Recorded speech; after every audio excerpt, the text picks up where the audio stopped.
In an apparently very painful moment on Tuesday evening, an elderly woman who appears suffering from age-related bending and muscle weakness known medically as kyphosis could be seen struggling and battling helplessly for the safety of her own life as a group of terrorists invaded and took over a church in Nigeria.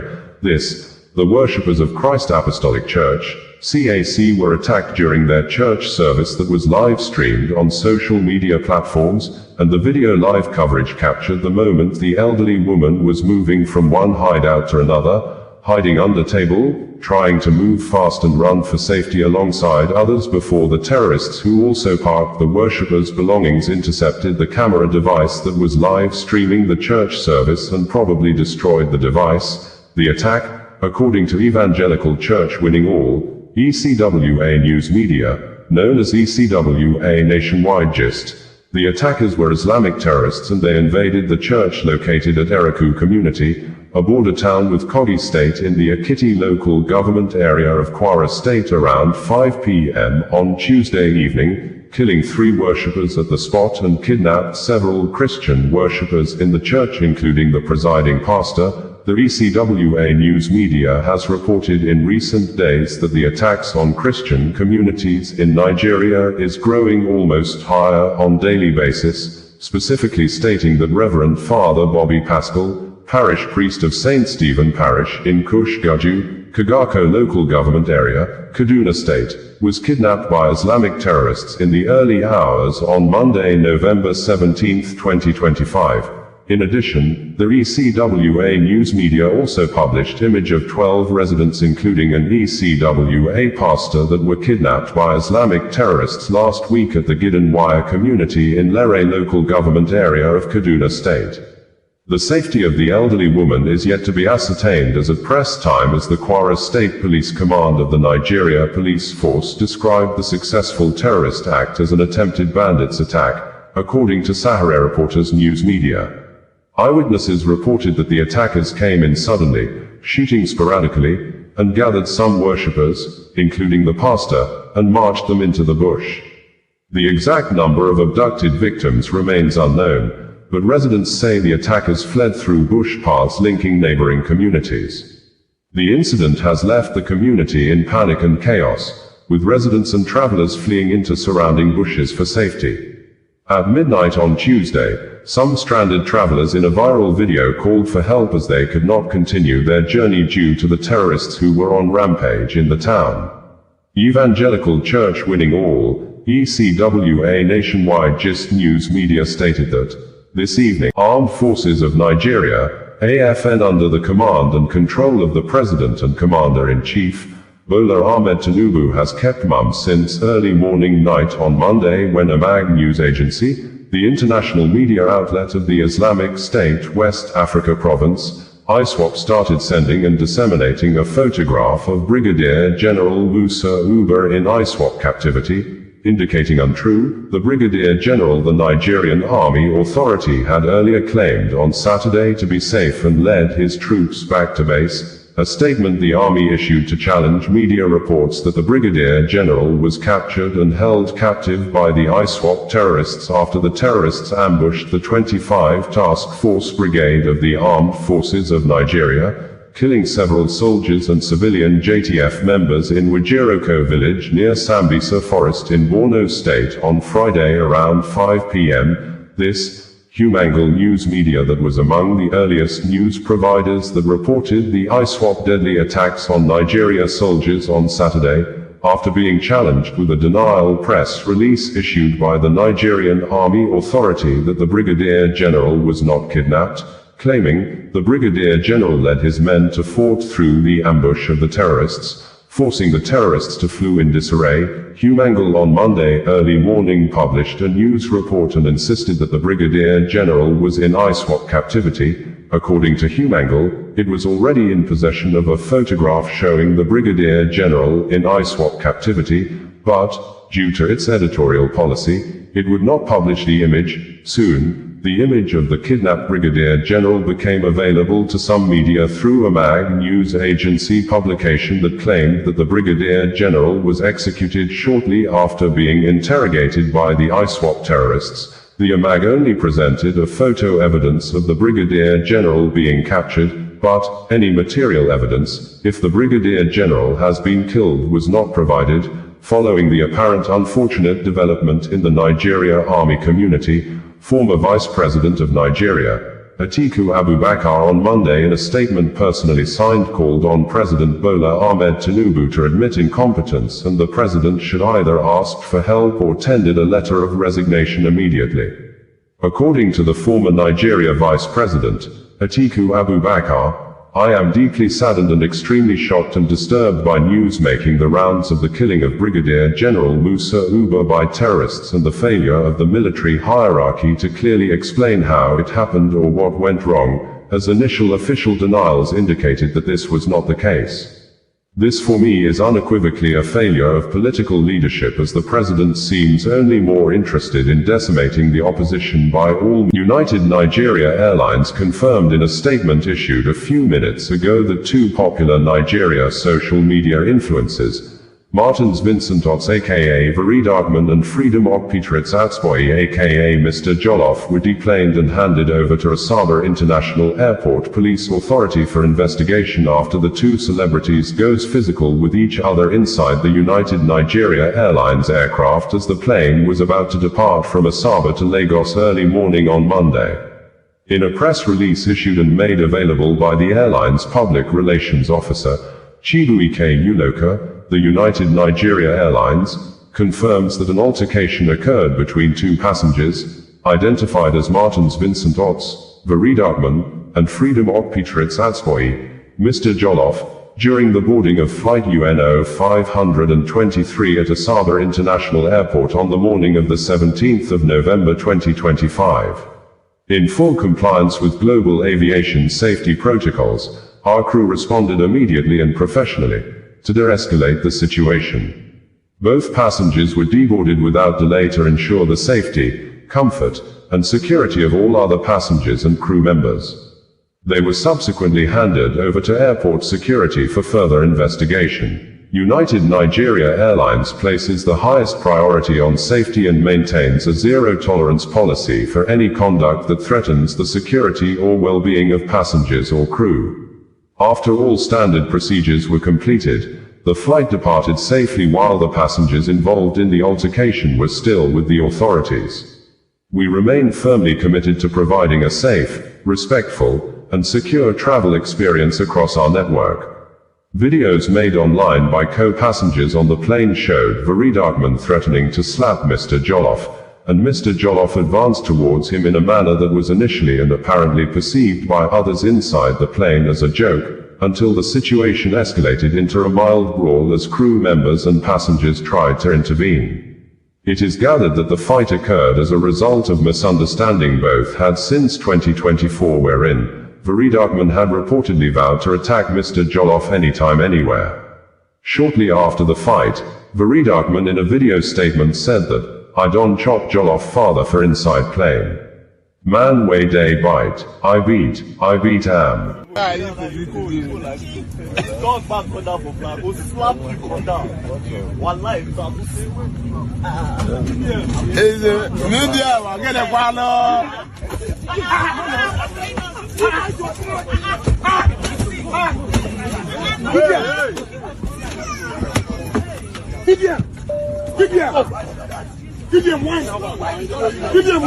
Politics of obvious and apparent personal vendetta among some youths in Edo State, which has been ongoing for years, most especially since the immediate former governor of the state, Godwin Obaseki, left office on November 12, 2024, took a new twist on Sunday night in the city of Manchester in the United Kingdom, as a yet-to-be properly identified man walked into an event hall where the former governor, Godwin Obaseki, and his wife, Betty, were scheduled to meet Edo people, and attacked one of their main political and media supporters, Albert Obaze, who probably had been in the bad books of some Edo youth's sequel to his ways of always defending the ex-governor Obaseki and exchanging words with those against the ex-governor. Videos made available online indicated that Albert Obaze was attacked while he was live streaming the event on Facebook and other social media platforms as guests were coming in and waiting for the arrival of the former Edo State Governor, Godwin Obaseki, and his wife, Betty. Initially, the suspected attacker walked up to the victim and asked to have a conversation with him, saying, "I am the double chief you are looking for, come let's talk," but Albert Obaze refused and replied to the attacker that, "You are the one looking for me." What happened? As Albert Obaze continued to demand to know why the attacker had decided to see him, immediately, the attacker hit the victim on the face. Manchester City Police were seen alongside their vehicles shortly after the attack, but the City Police Department is yet to issue a statement as at the time of filing in this report. Albert Obaze, in a Facebook live streaming on Monday early morning night at a hospital in Manchester, said that he's currently having difficulty with hearing in one of his ears hit by the attacker. On November 5, 2025, while on live Facebook video streaming, Albert Obaze had raised alarms of act of possible threat to his life by a man simply identified as Double Chief of Manchester, who he said had threatened to beat him repeatedly if he visited Manchester to attend and organize the Obaseki thank you visit to his supporters.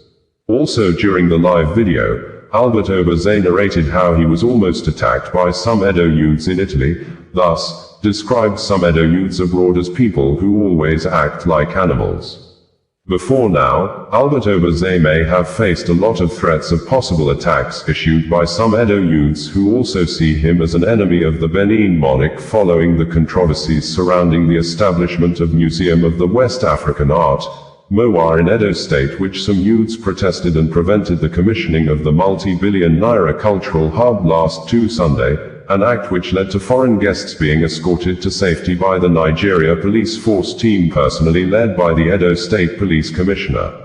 The continued verbal attacks and insults on Albert Obaze. Nigerian Army Authority has confirmed the killing of 4 persons with the inclusion of 2 soldiers and 2 civilian JTF when members of the Islamic State West Africa Province, ISWAP terrorists on Friday evening ambushed a brigade of Nigerian Army, personally led by the brigade commander, Brigadier General M. Uber, around Wajiroko community in Azir Multe area of Damboa local government area of Borno State, which, according to Humangle News Media, the ISWAP terrorists opened fire on a convoy of several military and civilian joint task force vehicles, causing the brigade of the armed forces of Nigeria an apparent full destabilization, leading to the Brigadier General missing in action for several hours but started responding to WhatsApp messages few moments later, but the Nigerian Army Authority insisted that the Brigadier General and the commander of the 25 Task Force Brigade personally led the Nigerian Army troops back to base, after an apparent failed attempt to rescue communities that are probably still under terrorists' control in the areas close to Sambisa Forest.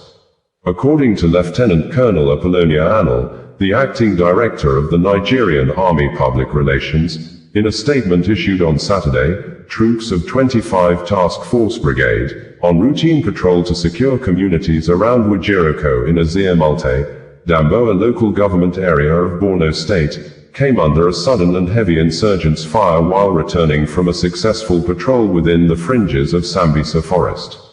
The patrol team, which was led by the Commander 25 Brigade Brigadier General M. Uber and comprised troops of 25 Task Force Brigade and members of Civilian Joint Task Force, CJTF, courageously fought through the insurgents' ambush with superior firepower, forcing them to withdraw in disarray and to abandon their mission. During the encounter, 2 brave soldiers and 2 heroic CJTF members paid the supreme price while on active service to the nation. While commending the troops for the gallantry, the Army High Command commiserates with families and associates of the deceased gallants for their heroic sacrifice to the nation. The Army headquarters also wishes to debunk the fake narrative going round some media platforms online alleging the abduction of the brigade commander. The general public is hereby advised to disregard the fake news regarding the incident while praying for the continuous success of our gallant servicemen and women.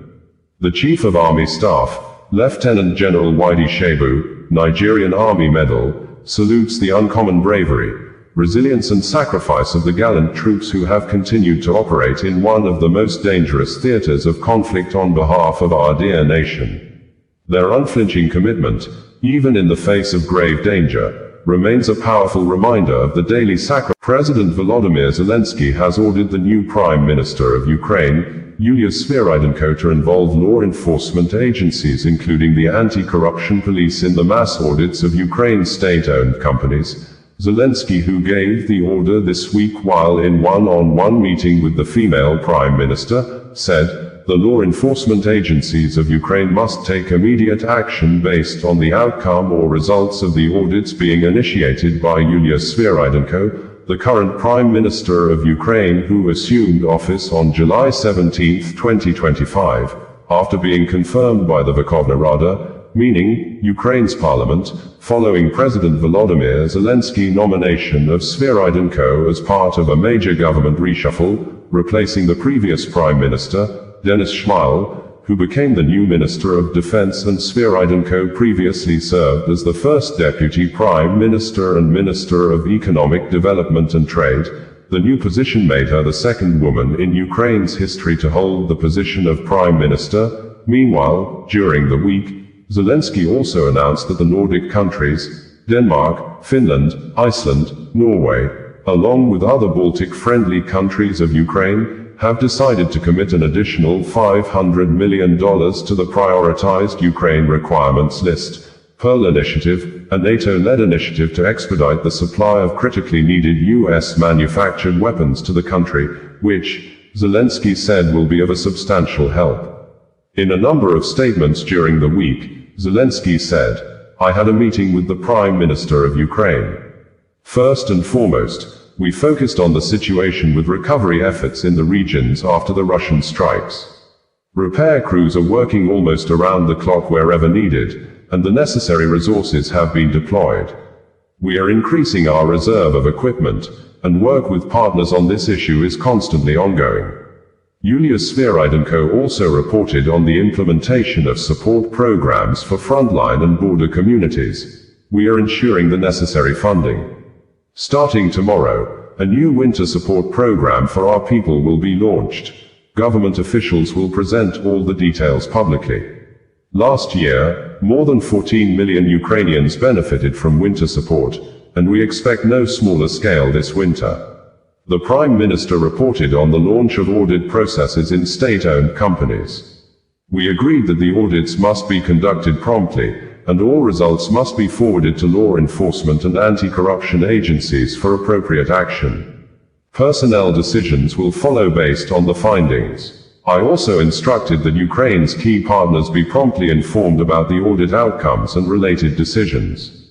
Transparency in state-owned companies. There may be good reasons at this level for the Nigeria police force under the leadership of the Inspector General of Police, IGP Kayode Egbetoken, to immediately invite Nigeria-serving lawmaker, Senator Prince Chinedu Nwoko aka Ned Nwoko, for questioning over apparent reasonable and evidence-based allegations of raping a minor, child marriage, child molestation, underage voters registration, and child abuse against the person of superstar Nigerian Nollywood actress, Regina Daniels, following the Independent National Electoral Commission, INEC voters card, Senator Ned Nwoko presented this morning through his verified social media profile to challenge the allegation earlier made by Regina Daniels that she was still a minor at age 17 when the serving Nigeria senator forced her into early child marriage and started having sexual activities with her.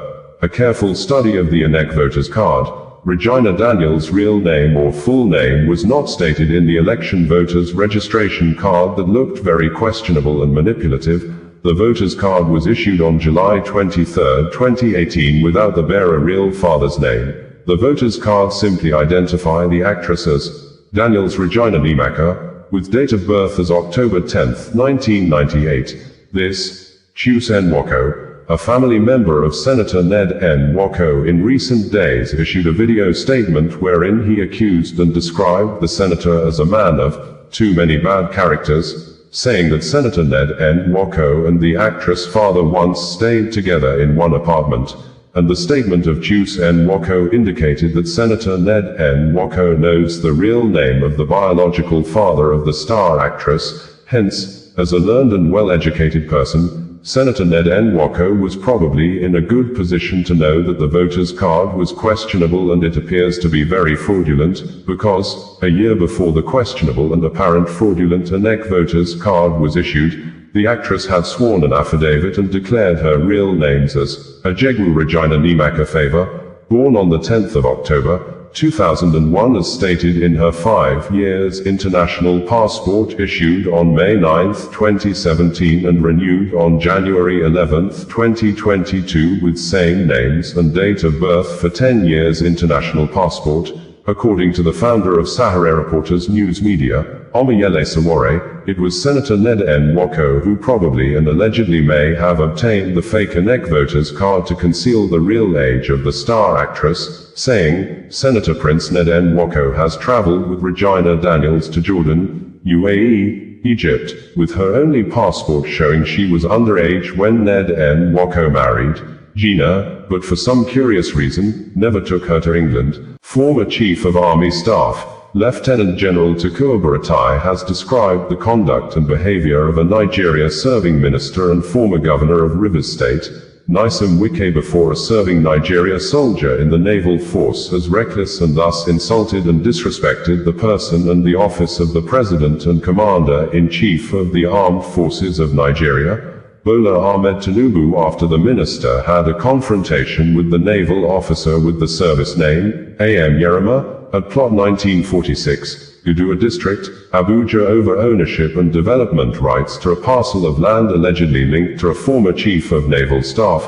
This, a careful study of some video footage made available online, especially the video captured and published by Channels Television, apparently indicated that the FCT minister, Nyesom Wike, physically assaulted one of the operatives of the Department of State Services, DSS, that was seen protecting the minister against a potential threat of armed soldier who was on a direct viewpoint with the minister.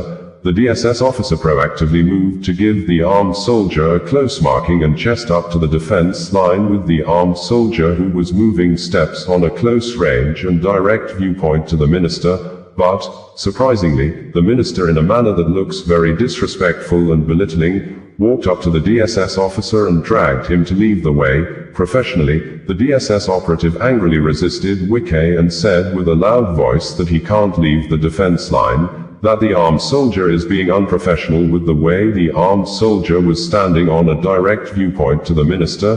Quickly, one of the combatant DSS officers from behind moved towards the armed soldier and pushed him off the defense line. Thereafter, the situation became violently rowdy and was almost leading to a complete fight, even when the DSS operatives formed a circle around the minister to protect him. Nyesom Wike was seen trying to violate the DSS human shield in a manner as if he was going personally to confront one of the armed soldiers, but the DSS officers ensured the minister was denied the opportunity to endanger his own life, and after the violent situation, all the armed soldiers moved backward while the DSS officers built a human defense wall against the armed soldiers completely. Only the senior army officer, who appeared not armed, was now in close contact with the minister, and according to the former Chief of Army Staff, Lieutenant General Tukur Buratai, Nyesom Wike's action is a clear act that presents danger to national security, and undermines the authority of the Commander-in-Chief and the integrity of the armed forces.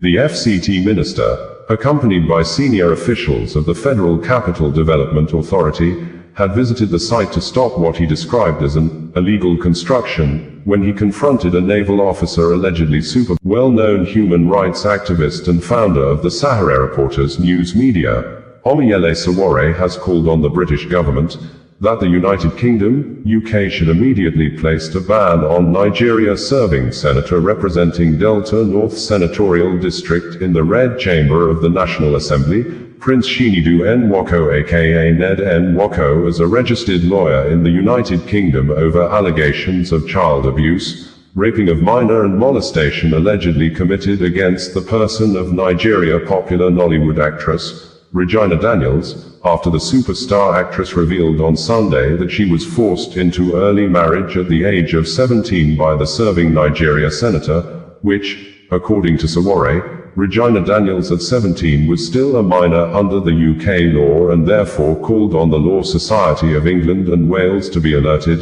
and the Solicitors Regulation Authority, SRA, must begin disciplinary proceedings before the Independent Solicitors Disciplinary Tribunal, SDT, determined Senator Ned Nwoko fitness to still practice law in the UK, while Sowore stated this earlier on Sunday. On Monday evening, Sowore raised alarm of fresh plans by the serving Nigeria Senator, Ned Nwoko, to allegedly block the release of the detained Regina Daniels' brother, Samuel Ejegwu aka Sammy West, and arrest his mother-in-law, Regina Daniels' mother, Rita, and Regina Daniels' friends. But Sammy West was later seen in a video on Monday night being released from prison. According to Omoyele Sowore, APC Senator, Prince Ned Nwoko must be held accountable for crimes against a minor and abuse of power. The case of APC Senator Prince Ned Nwoko has gone far beyond politics. It now points to serious criminal conduct and gross abuse of power, as revealed by his now estranged wife, Regina Daniels. According to Regina Daniels, Senator Prince Ned Nwoko married her when she was only 17 years old, at a time when she was legally a minor under UK law, where Nwoko remains a registered legal practitioner. Any sexual activity following that marriage would, under British law, amount to statutory rape. More disturbing are Regina Daniels' allegations that Senator Nwoko introduced her to hard drugs while she was still underage and repeatedly forced himself upon her. These are not mere moral failings. They're serious criminal offenses that demand investigation and prosecution. It is unacceptable for Ned Nwoko to continue parading himself as a lawyer in the United Kingdom while facing these damning allegations. The Law Society of England and Wales must be alerted, and the Solicitors Regulation Authority, SRA, must begin disciplinary proceedings. Nigeria's superstar actress, who has been in the news since she got married to a man many said was old enough to be her grandfather, Regina Daniels, on Sunday early morning night revealed that she was married to the Nigeria senator representing Delta North, Prince Chinedu Nwoko aka Ned Nwoko, as a minor at the age of 17, a statement that allegedly accused the serving senator, Ned Nwoko, of apparent serious crime of child abuse, raping of minor, child molestation and forced child marriage, because Nigeria constitution stipulates 18 years of age for someone to be considered old enough to be able to consent to marriage or sexual activities, and any sexual activity with a minor. The older person is presumed, according to the Nigeria constitution, as a criminal suspect who took advantage of the minor and liable for child abuse and other related crimes. Although Senator Ned Nwoko is a Muslim by religion, a careful study of the Nigeria laws indicated that Islamic law is only binding on Muslim and not Muslim and Christian or people from other religions. We are also aware that both of them are from Delta State in the south-south geopolitical zone of Nigeria that is predominantly Christians, that practices 18 years as a statutory and customary age requirement for someone to be considered old enough to give his or her voluntary consent for marriage and other forms of sexual activities.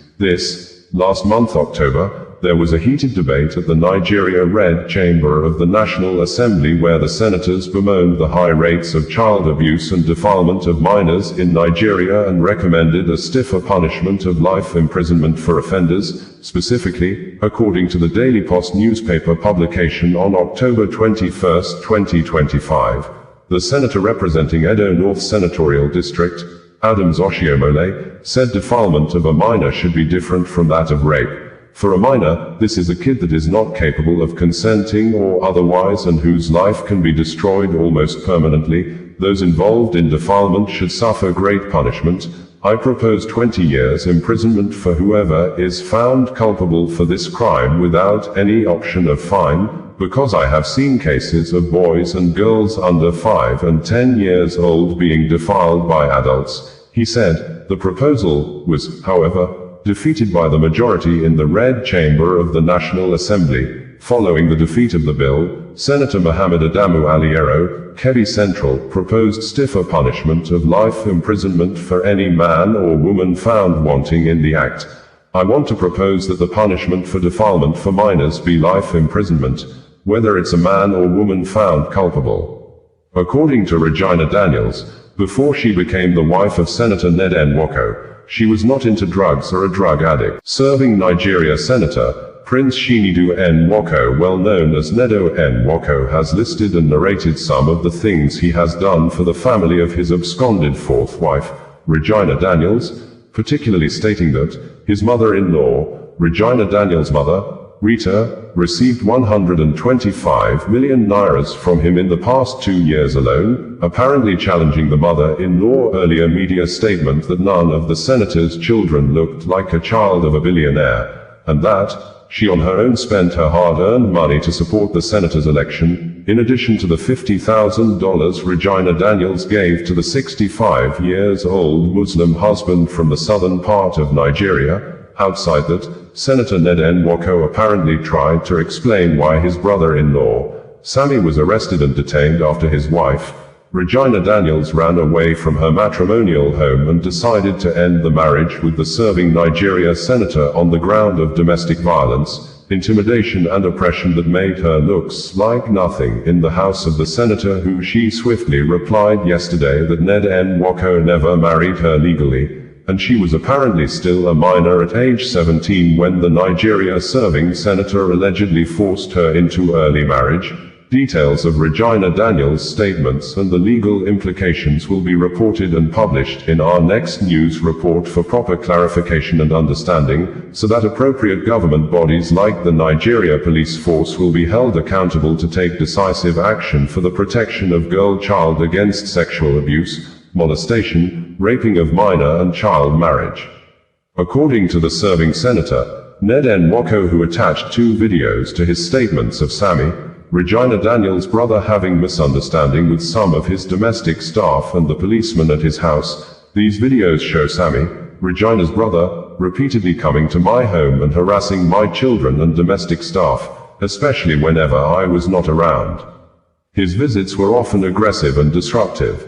This is someone I sponsored through his last 2 years at the University of Ikpoma. I bought his musical instruments, rented and furnished a flat for him in Abuja, in addition to the house I bought for Regina in Asaba before our marriage for the use of all of them. I also routinely provided allowances to all members of the family, including her mother, Rita Daniel. Indeed, in the last 2 years, I have a record of transferring 125 million nairas to her alone. When Regina started her rehabilitation, there was a clear instruction by the doctors to strictly restrict people, especially her enablers, from having access to her. The therapy was arranged after I noticed troubling changes in her behavior linked to her dependence on certain illegal substances, including indigenous people of Biafra. IPOB has said that the detained Biafra Republic agitation leader, Mazi Nnamdi Kanu, has not forfeited his rights to defend himself before the Federal High Court sitting in Abuja, after the judge, Justice James Omotosho, ruled on Friday and stated that Nnamdi Kanu's rights to enter defense has been forfeited, and thereafter fixed November 20, 2025 for judgment, as Nnamdi Kanu was seen to have staged a defensive confrontation with aggressive loud voice, challenging the court that the federal government allegations against him has no legal basis or any aspect of the Nigeria law that backs such allegations. This, Barrister Oloyejimako, the organizing lawyer for the detained Biafra Republic agitation leader, had on Wednesday said in a written and video statement posted on his X social media account that Nnamdi Kanu is competent enough to defend himself, especially given the political elements in the case which he understands better than any lawyer. In a press release issued and made available on Friday, IPOB, in the statement signed by Emma Powerful, said it strongly condemns the new round of fake news being pushed by certain Nigerian media outlets. The false claim that Mazi Nnamdi Kanu has forfeited his right to defense in the ongoing trial before Justice James Kolawole Omotosho of the Federal High Court, Abuja, is a desperate lie meant to mislead the public and cover up an illegal process. Let the truth be clear: Mazi Nnamdi Kanu has not forfeited anything. What is happening in court is not a fair trial but a political show. Up till today, neither Justice Omatosho nor Chief Adigboyegbara San, the government's lead prosecutor, has been able to point to any valid, existing law that Mazi Nnamdi Kanu supposedly broke. Their silence speaks volumes. It is a quiet confession that this entire case has no legal foundation. The core question remains simple. Can anyone be prosecuted or convicted without a living law that clearly defines the offense and prescribes a punishment? The answer is written in Section 36(12) of Nigeria's 1999 Constitution. A person shall not be convicted of a criminal offense unless that offense is defined and the penalty therefore is prescribed in a written law. This means you cannot charge or convict anyone unless the law exists in black and white. No judge or lawyer can twist that. The Supreme Court has said the same thing many times. In Auko vs. Fagbemi, 1961, AG Federation vs. Abubakar, 2007, and NNPC vs. Fawahinmi, 1998. Where there is no law, there can be no trial, no conviction, and no justice. Brigade, bringing you the news in a more digital way.